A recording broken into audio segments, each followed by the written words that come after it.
የሐሞት ከረጢት የምንለው ከፍተኛ ጥቅም ያለው ፈሳሽ ነው። የሐሞት ጠጠር እንግዲህ ተጋላጭነታችንን የሚጨምሩ ነገሮች የምንላቸው እንደ መንስኤ የሚቆጠሩ ነገሮች ብዙ ናቸው። ሰላም ጤና ይስጥልኝ ውድ የዲጂታል ሄልዝ ተመልካቾቻችን፣ ዛሬ በሌላ ፕሮግራም ከሌላ ዶክተር ጋር ተገናኝተናል። ለዛሬ ይዘንላችሁ የቀረብነው ቶፒክ የሐሞት ጠጠር መንስኤዎቹ እና የሕክምና አማራጮቹ ምን ይመስላሉ የሚለውን ዛሬ ከዶክተር ዮሴፍ ሰለሞን ጋር የጉበት ቆሽት እንዲሁም የሐሞት ከረጢት ቀዶ ሕክምና ሰብ ስፔሻሊስት ከሆኑት ዶክተር ጋር ዛሬ ተገናኝተናል። መግቢያው ላይ ለመናገር እንደሞከርኩት ዛሬ አሁን ቆይታ የምናደርገው ስለ የሐሞት ጠጠር ነው እና መጀመሪያ ሐሞት እና ይሄ ደግሞ የሐሞት ከረጢት አለች አይደለ? ምንድን ነው አሁን ለጤናችን የሚሰጠው ጥቅም ምንድን ነው? እሱን መጀመሪያ እናንሳ።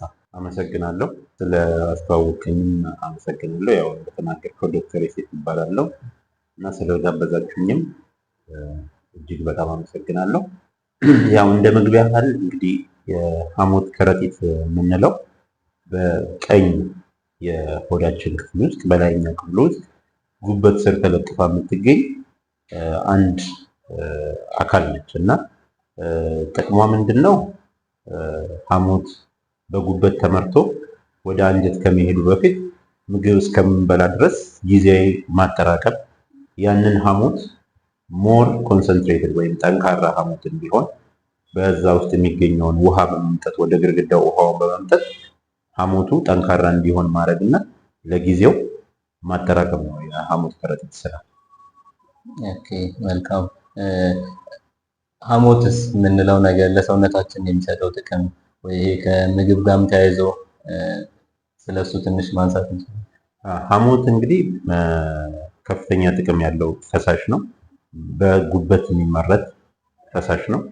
እሱ ፈሳሽ እንግዲህ በጣም ዋነኛው ጥቅሙ የቅባት ምግቦችን ማብላላት እና ወደ ሰውነታችን እንዲመጠጥ ማድረግ ነው። ከአንጀት ውስጥ ምግብ ሲገባ ቅባትነት ያለው ምግብ እንዲብላላ ነው። ሌላኛው ደግሞ ጥቅሙ ምንድን ነው?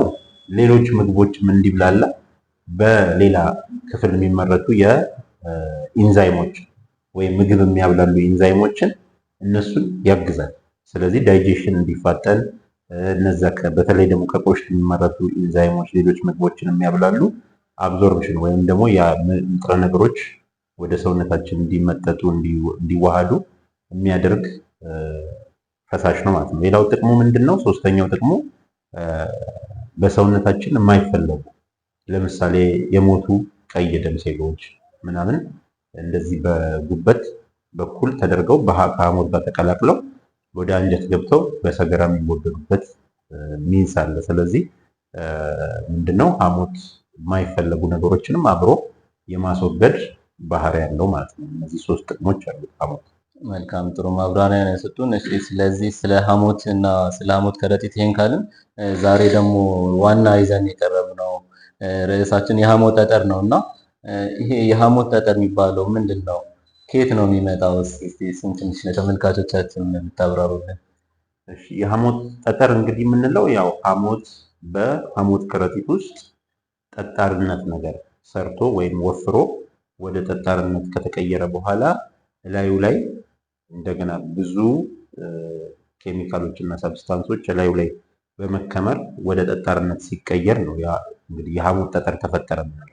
እንግዲህ እነዚህን ነገር የሚያመጡ ነገሮች እንደ መንስኤ የሚቆጠሩ ነገሮች ብዙ ናቸው። አንደኛ የሐሞት ውፍረት የሚያመጣ ለምሳሌ ሐሞቱ ቀጭን እንዳይሆን ወይም ወፍራም እንዲሆን የሚያደርግ፣ ሐሞቱ ደግሞ በውሃ ውስጥ ወይም በፈሳሽ ውስጥ እንዳይሟሟ የሚያደርጉ ነገሮች ለምሳሌ ኮሌስትሮል ቅባት፣ አሁን ለምሳሌ በሐሞት ውስጥ በብዛት ከተገኘ ይሄ የሐሞት ጠጠር ያመጣል። ቢሊሩቢን የሚባል ሰብስታንስ ከሞቱ የቀይ ደም ሴሎች የሚሰራ ሰብስታንስ በጣም በብዛት ከተመረተ ይሄም ሐሞቱ እንዲወፍርና ወደ ጠጣርነት ነገር እንዲቀየር። ሌላኛው ደግሞ መንስኤ የሐሞት ከረጢት በፍጥነት ያንን የሐሞት ወደ አንጀት ማይስተላለፍ ከሆነ በጣም ረጅም ጊዜ በተለይ ደግሞ ረጅም ጊዜ የሚጾም ሰው፣ ረጅም ጊዜ ሆስፒታል ውስጥ የሚተኛ ሰው፣ በአፉ የማይመገብ ሰው ያ ሐሞት ምንም ከሐሞት ከረጢቱ ሳይወጣ ለረጅም ጊዜ እዛ ውስጥ ከቆየ የሐሞት የመወፈርና ወደ ጠጠር የመቀየር ነገር አለው። ለሐሞት ጠጠር ተጋላጭ የሆኑ አካላት ወይም ደግሞ እንደ ሪስክ ፋክተር ብለን የምንጠቅሳቸውን ትንሽ ገልጹልን። በጣም ጥሩ ጥያቄ ነው። እንግዲህ የሐሞት ጠጠር እንግዲህ ተጋላጭነታችንን የሚጨምሩ ነገሮች የምንላቸው አንደኛ እድሜ ነው።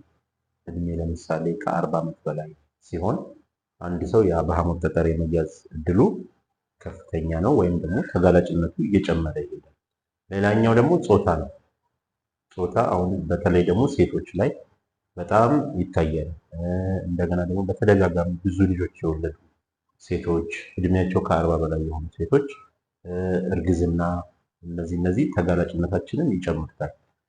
ሌላው ነገር ቅድም እንግዲህ ለማንሳት እንደሞከርኩት ሆስፒታሎች ለረጅም መተኛት፣ ክብደት መጨመር፣ ውፍረት የምንለው ያልተመጣጠነ ውፍረት፣ እሱም ተጋላጭነታችንን ይጨምራል።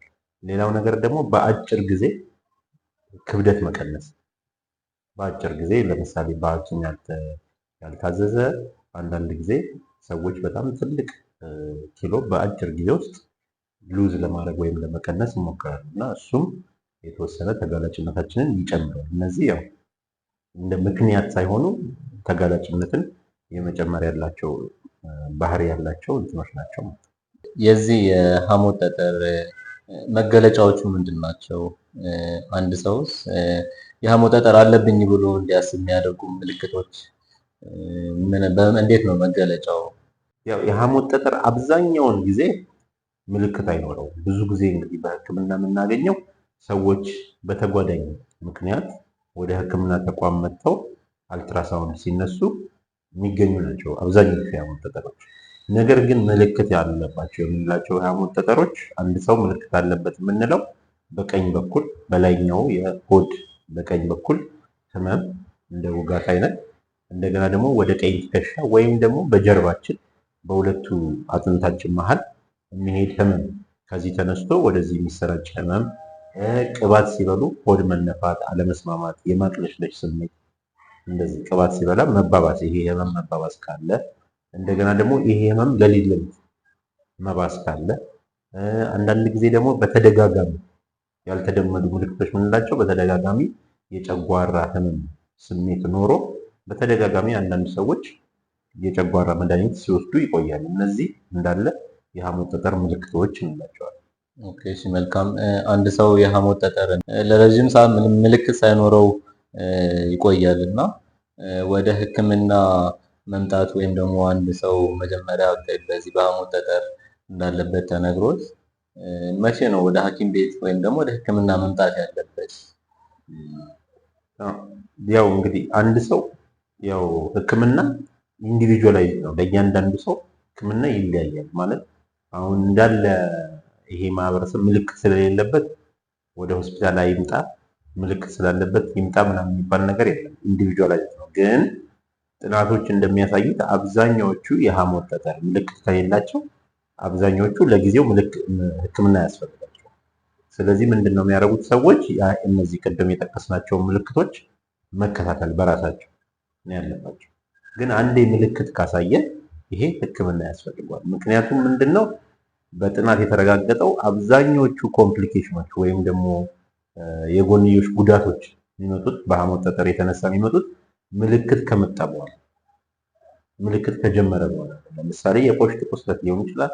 ለምሳሌ የሐሞት ከረጢት ቁስለቱ ሊሆን ይችላል። የሐሞት ጠጠሩ ወደ ሐሞት መተላለፊያ ትቦ ሄዶ የሐሞት ትቦን መዝጋት ሊሆን ይችላል። እንደገና ደግሞ ወደ አንዳንዴ ከአንጀት ጋር በመጣበቅ ወደ አንጀት ውስጥ ጠጠር በመሄድ አንጀትን መዝጋት ሊያመጣ ይችላል። እነዚህ ሁሉ ነገሮች የሚመጡት ምልክት ከመጣ በኋላ። ስለዚህ አብዛኛውን ጊዜ ሕክምና የምንመክረው እኛ ወይም ደግሞ ሰዎች ወደ ሕክምና ተቋም መጥተው ሕክምና እንዲያደርጉ የምንመክረው ምልክት ካለው የሐሞት ጠጠር። የሐሞት ጠጠሩ ምልክት ከሌለው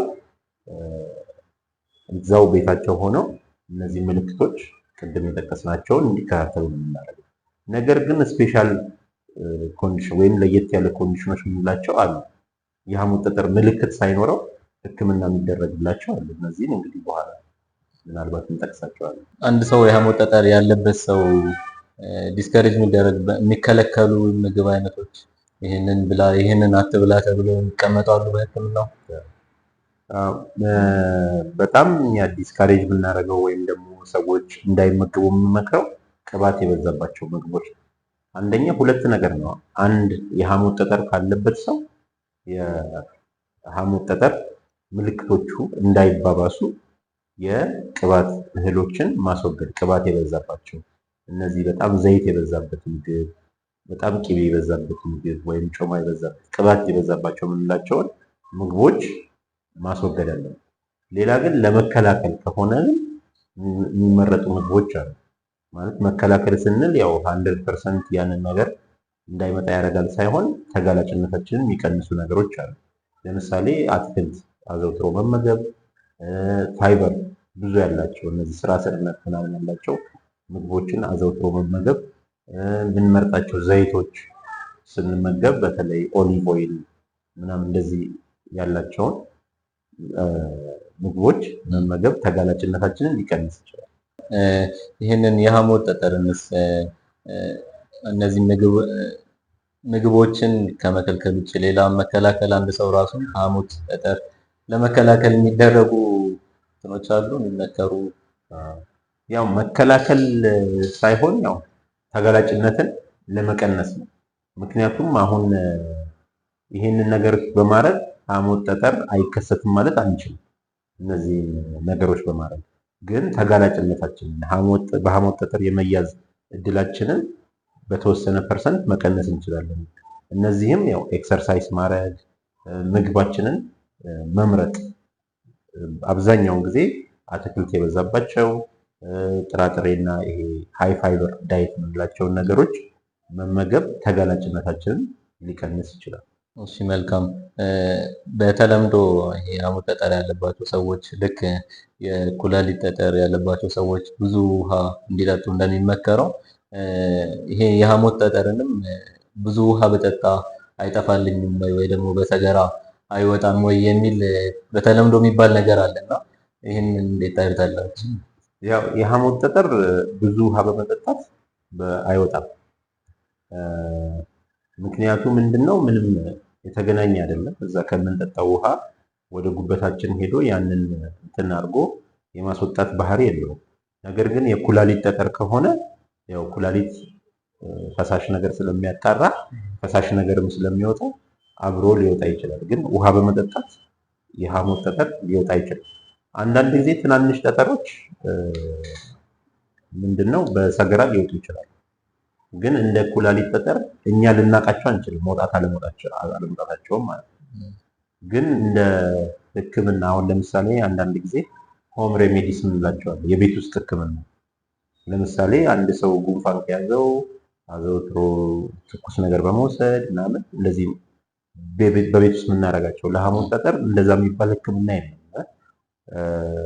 አሁን አንዳንድ ጊዜ ምንድነው ሕክምና ላይ የሚያጋጥመኝ ነገር ኦሊቭ ኦይል፣ ሎሚ እና አፕል ምናምን ቀላቅለው በመውሰድ በሰገራ በኩል ይወጣል ምናምን ተብሎ ብዙ ሰው ይሞከራል። ይሄ ምንም በጥናት የተረጋገጠ ምንም ኤቪደንስ የለም ለሕክምና ይሆናል ተብሎ ማለት ነው። ስለዚህ ውሃ በመጠጣት ቤት ውስጥ በሚደረጉ ነገሮች የሐሞት ጠጠር እንትን ሊወጣ አይችልም። ግን እንዳልከው የኩላሊት ጠጠር ግን በተለይ ደግሞ ሳይዙ ከ5 ሚሊሜትር በታች ከሆነ ሐኪሞች ውሃ አብዝተን እንድንወስድና በሽንት በኩል እንዲወጣ ይመክራል። ወደ ሕክምና አማራጮች እንምጣና ይሄ ሐሞት ጠጠር ብዙ ጊዜ በቀዶ ሕክምና እንደ መጀመሪያ አማራጭ ውስጥ ተደርጎ ይወሰዳል። ሌሎች የሕክምና አማራጮች ውስጥ አሉት በመድኃኒት ወይ ደግሞ ሌሎች ካሉ ትንሽ ታብራሩልን። ያው አብዛኛውን ጊዜ እኛ የምንመክረው ሰዎችን ለቀዶ ሕክምና ግን ሜዲካል ሕክምና ወይም ደግሞ በመድኃኒት ማከም የሚባል አለው የሐሞት ጠጠር። ግን ይሄ ብዙ ጊዜ በመድኃኒት ማከም የሚመከረው ኦፕሬሽኑን አቅም ለሌላቸው። ምን ማለት ነው? ያንን ኦፕሬሽን ለማድረግ ያላቸው እድሜ ወይም ደግሞ ፊዚዮሎጂያቸው፣ ለምሳሌ የልብ ታካሚ ሊሆን ይችላል፣ የሳምባ ታካሚ ሊሆን ይችላል፣ በጣም ስኳር ያለበት፣ ደም ግፊቱ በጣም ሀይ የሆነ ኦፕሬሽኑን ይቋቋማል ብሎን ማናስባቸውን ሰዎች ነው ለመድኃኒት ሕክምና የምንመርጠው። ምክንያቱ ምንድነው? የመድኃኒት ሕክምና በጣም ረጅም ጊዜ ነው የሚወስደው። ለረጅም ጊዜ ነው የሚወሰደው፣ በወራትና በአመታት ነው የሚወስደው እና ያንን መድኃኒት በጣም ለረጅም ጊዜ መውሰድ አለባቸው። ስለዚህ አሁን አንድ ወጣት የሆነ ሰው ወይም ደግሞ ኦፕሬሽን ይቋቋማል ብለን የምናስበው ሰው ከመጣ ቀጥታ የምንመክረው እና ምልክት ካለው በሐሞት ጠጠሩ ምክንያት ምልክት ካለው ቀጥታ የምንመክረው ኦፕሬሽኑን እንዲያደርግ። ኦፕሬሽን ስንል ያው ሁለት አማራጮች አሉት። አንደኛው ተከፍቶ የሚሰራ አማራጭ ነው ወይም ኦፕን የምንለው ነው። ሁለተኛው ደግሞ በላፓራስኮፒ ወይም ደግሞ ሚኒማል አክሰስ በሚባሉ በትናንሽ ቀዳዳዎች 2-3 በሆኑ ትናንሽ ቀዳዳዎች ተገብቶ ያንን ሐሞት ከረጢት ከነ ሐሞት ጠጠሩ የማውጣት ሰርጀሪ ነው ማለት። ሁለቱም ሰርጀሪዎች ናቸው፣ ግን አንደኛው ተከፍቶ ነው፣ አንደኛው ደግሞ ሳይከፈት በቀዳዳዎች የሚሰራ ሰርጀሪ ነው። አንድ የኩላሊት ወይ ሐሞት ጠጠር ያለበት ሰው ለቀዶ ጥገና ወይም ደግሞ እንደ ኢንዲኬሽን ምንድን ናቸው? ለቀዶ ጥገና መቼ ነው የሚደረገው? ሳይዝ ማተር ያደርገዋል ወይስ ምን እንትኖችን ሲያሟላ ነው ለቀዶ ጥገና ሬዲ እንዲሆን የሚደረገው? ይሄ በጣም ጥሩ ጥያቄ የምለው ነው። ምክንያቱም ብዙ ጊዜ እንደዚህ ማህበረሰብ ውስጥ ብቻ ሳይሆን በጤና ባለሙያዎችም ሪፈር በማድረግም እንደዚህ አይነት ነገሮች ስለማይ ነው። አንዳንድ ታካሚዎች ይመጡና ያንቺ ጠጠር ትንሽ ስለሆነ አሁን መቆየሽ ትችያለሽ፣ ወይም ደግሞ ያንተ ጠጠር በጣም ትልቅ ነው ቶሎ ሕክምና ማድረግ አለብህ የሚባል ነገሮች ይሰማሉ። ነገር ግን እኛ በጣም በትልቁ የምንወስደው ለሐሞት ጠጠር ሕክምና ምልክት አለው ወይስ የለውም?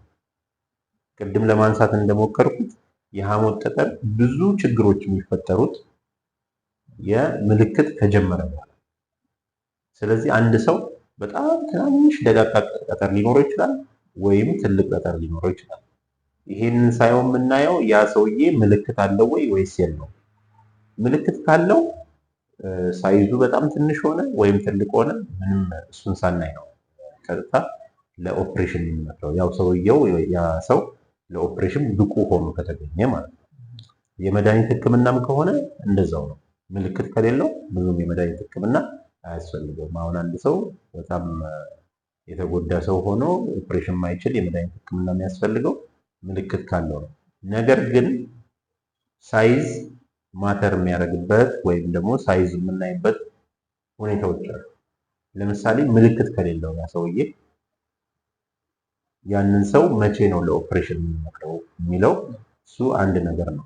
ብዙ ጊዜ አሁን ከ3 ሴንቲሜትር በላይ ከሆነ ምልክት ሳይኖረው በአጋጣሚ አልትራሳውንድ ሲታይ፣ በሌላ ምክንያት አልትራሳውንድ ሲታይ ከ3 ሴንቲሜትር በላይ ከሆነ አብሮ ተጓዳኝ ችግሮች እዛ የሐሞት ከረጢት ላይ ተጓዳኝ እብጠቶች ካሉ ምልክትም ባይኖረው እነዚህ ነገሮች ለሐሞት ከረጢት ካንሰር አጋላጭ ስለሆኑ ያ ሰው በአፋጣኝ ኦፕሬሽን እንዲያደርግ እንመክራለን እንጂ ምልክት ካለ ምንም ደቃቅም ሆነ በጣም ትልቅም ሆነ ሁልጊዜ ሕክምና እንዲያደርግ ነው።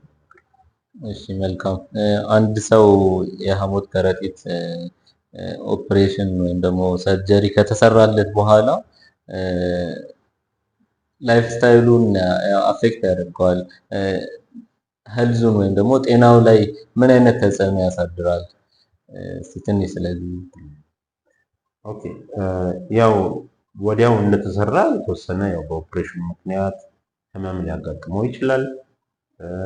አንዳንድ ጊዜ ያው እነዚህ ምልክቶች የሐሞት ጠጠር ምልክቶች የምንላቸው ከ3 ወር እስከ 6 ወር የመቀጠል ነገር አላቸው። ምክንያቱም ያ ማጠራቀሚያ ስለማይኖር እዛ ሐሞቱ የሚጠራቀመው በሐሞት መተላለፊያ ትቦ ውስጥ ስለሆነ ያ ትቦ ደግሞ ቀጭን ነው ስላለመደው እነዚህ ምልክቶች ሊቀጥሉ ይችላል።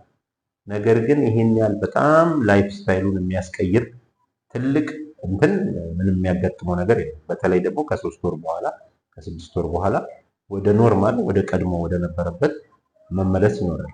ይሄን ስል ያው አንዳንድ ሰዎች ችግር አያገጥማቸውም ማለት አይደለም። በኦፕሬሽን ምክንያት አንዳንድ ጊዜ የሐሞት መተላለፊያ ትቦ መጎዳት፣ ተደጋጋሚ ጠጠር መፈጠር ምናምን እንደዚህ አይነት ነገሮች ከኦፕሬሽን በኋላ ሊገጥሙ ይችላሉ። ይሄ ግን አብዛኞቹ ጋር ነው። አብዛኞቹ ብዙ ጊዜ ምንም የሚባል ወደ ኖርማል ህይወታቸው ይመለሳሉ። ለተወሰነ ጊዜ የቅባት መመገብ ምናምን እንዲቀንሱ እንመክራለን እንጂ ይሄን ያህል ላይፍ ስታይላቸውን የሚያስቀይር ብዙም ሜጀር ነገር አያጋጥማቸው። እሺ መልካም። አንድ ሰው የሐሞት ጠጠር ኦፕሬሽን ካደረገ በኋላ ድጋሚ ያ ነገር የመከሰት እድል ይኖረዋል? የተወሰነ ሰዎች ላይ በተለይ እስከ ከ10-14% ምናምን አካባቢ ሰዎች ላይ አንዳንድ ሰዎች አሉ በጣም ጠጠር ፎርመር የሚባሉ ወይም ጠጠር የሚሰሩ የሚባሉ ሰዎች አሉ። እነሱ ሰዎች ላይ የሐሞት መተላለፊያ ምክንያቱም የሐሞት ከረጢት ወጣ ማለት ያው ሐሞት የለም ማለት አይደለም። የሐሞት ትቦ አለ፣ ሐሞት ያስፈልጋል። ሐሞት ደግሞ ወደ አንጀት መግባት አለበት ምግብ ስለሚያብላላ፣ እንደገና ደግሞ አንዳንድ ዌስት ፕሮዳክቶችን ይዞ ስለሚወጣ ሐሞት ሁሌም አለ እና ያ ሪስክ ያላቸው ሰዎች አሉ እና የሐሞት መተላለፊያ ትቦ ውስጥ ጠጠር የመስራት እንደገና ደግሞ የሐሞት ከረጢት ተቋጥራ የምትቀረው ፓርት ላይ ጠጠር የመስራት ሪስክ ያላቸው ሰዎች አሉ እና እንደዛም ያጋጥማል። የተወሰነ እስከ 10% ምናምን አካባቢ እንደዚህ የሚያጋጥማቸው ሰዎች አሉ። ዶክተር በስተመጨረሻም ስለ ተመልካቾቻችን ከዚሁ ጋር ተያይዞ የምታስተላልፉልን መልእክት ካለ የመጨረሻ።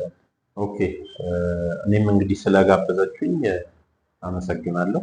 ማስተላለፍ የምፈልገው ያው ይሄ ኤጁኬሽናል እንትን ነው፣ የማስተማሪያ ይሄ ይሄን ቪዲዮ የሚያይ ሰው የማስተማሪያ እንትን ነው እንጂ አንድ ሰው ይሄንን ቪዲዮ ተመልክቶ በሕክምናው ላይ ውሳኔ እንዲወስን አንፈልግም። ይሄ ሰዎችን ለማንቃት ነው። ስለ ሐሞት ጠጠር፣ የሐሞት ጠጠር ምንድን ነው፣ ሕክምናው ምን ይመስላል፣ ምልክቶቹ ምንድን ናቸው፣ እነዚህ ነገሮች ሲኖሩ ምን ማድረግ አለበት የሚለውን እንደ ማስተማሪያ ነው እንጂ አንድ የሐሞት ጠጠር ያለበት ሰው ከዚህ ተነስቶ ራሱ ላይ ማንኛውም ውሳኔ እንዲወስን እኔ አልመክርም፣ ኢቲካልም አይደለም። ስለዚህ ማንኛውም ሰው የሐሞት ጠጠር ያለው ሰው ከመወሰኑ በፊት ምልክትም ኖረውም አልኖረውም ወደ ሕክምና ተቋም ሄዶ የሕክምና ባለሙያዎችን እንዲያማክር ከዛ በኋላ አስፈላጊውን ሕክምና እንዲወስድ ነው የምመክረው። እሺ መልካም ዶክተር፣ ለሰጡን ማብራሪያ በጣም ነው የምናመሰግነው። አንድ ሰው ከዚህ ከሐሞት ጠጠርም ጋር ወይም ደግሞ ከአንተ የጉበት ቆሽት እና ሐሞት ከረጢት ሰብ ስፔሻሊስት በእነዚህ ጉዳዮች ላይ አንተን ማግኘት የሚፈልግ ሰው የትና እንዴት ሊያገኝ ይችላል? እስኪ ትንሽ ስለሱም እንድረስ። እንግዲህ እኔ የምሰራበት ያው በሐረማያ ዩኒቨርሲቲ ህይወት ፋና ስፔሻላይዝድ ሆስፒታል እዛ በቋሚነት አገለግላለሁ። እንደገና ደግሞ በትርፍ ጊዜ እኔን ማግኘት የሚፈልጉ የተወሰኑ የግል ሆስፒታሎች ጋር አገኛለሁ። ለምሳሌ ጠቅላላ ሐረር ጀነራል ሆስፒታል፣ ድሬዳዋም ኢፍቱ የሚባል አልፎ አልፎም ደግሞ ዴልት የሚባል ሆስፒታል እንደዚህ በጉበት የቆሽት እና የሐሞት ከረጢት ችግር የሚያጋጥማቸው ሰዎች ሲኖሩ ያማክሩኛል። አልፎ አልፎም እየሄድኩኝ ኦፕሬሽን እሰራላቸዋለሁ። እሺ መልካም ዶክተር፣ እናመሰግናለን። ተመልካቾቻችን ከዶክተር ዮሴፍ ሰለሞን ጋር ስለ ሐሞት ጠጠር ሰፊ ማብራሪያ ሰጥተውናል። ጥሩ ቆይታ አድርገናል። አብሬያችሁ ቆይታ ያደረኩትኝ ዶክተር አብዱረሂም ነኝ። መልካም ጊዜ